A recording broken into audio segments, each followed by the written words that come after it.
कुछ काम नहीं होता आजकल, पता नहीं इतनी जल्दी कैसे थक जाता हूँ।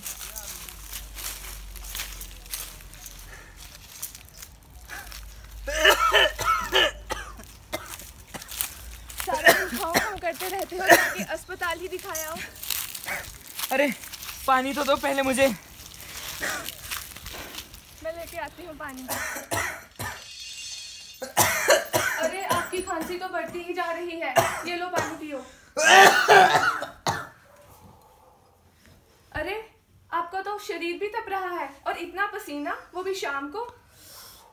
मेरे को लगता है कि अब समय आ गया है कि हमें डिस्पेंसरी में दिखा लेना चाहिए। सही कह रही हो तुम, मुझे भी शरीर में बहुत थकान लग रही है, बिल्कुल टूटा टूटा सा हुआ है शरीर।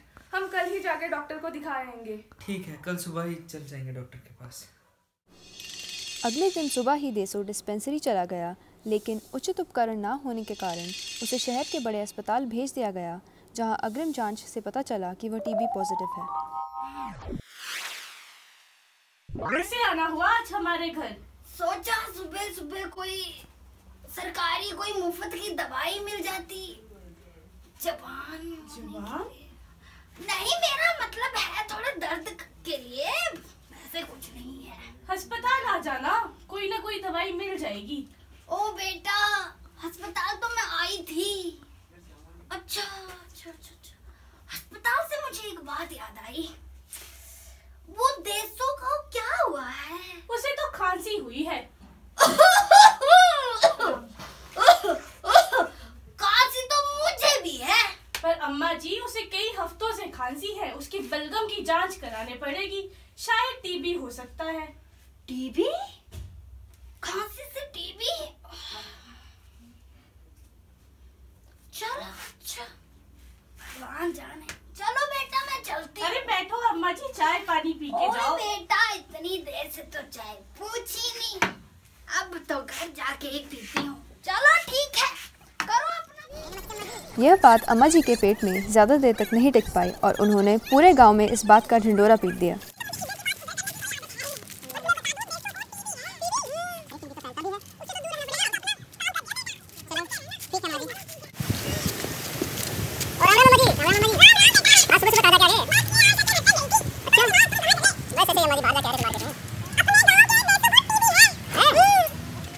टीबी तो अछूत बीमारी है, देशों को तो गांव से बाहर निकालना चाहिए। हाँ, सरपंच के पास चलते हैं।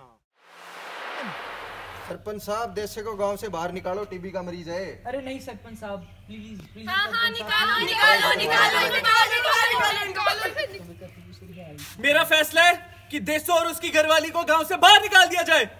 यह देखकर डिस्पेंसरी के डॉक्टर ने गांव वालों को टीबी के प्रति जागरूक करने का फैसला लिया। नमस्कार, मैं डॉक्टर अवनी और मैं डॉक्टर आशिता। आज आप सभी गांव वालों को टीबी के प्रति जागरूक करने के लिए यहाँ एकत्रित हुए हैं। टीबी यानी क्षय रोग एक जीवाणु या बैक्टीरिया से फैलता है।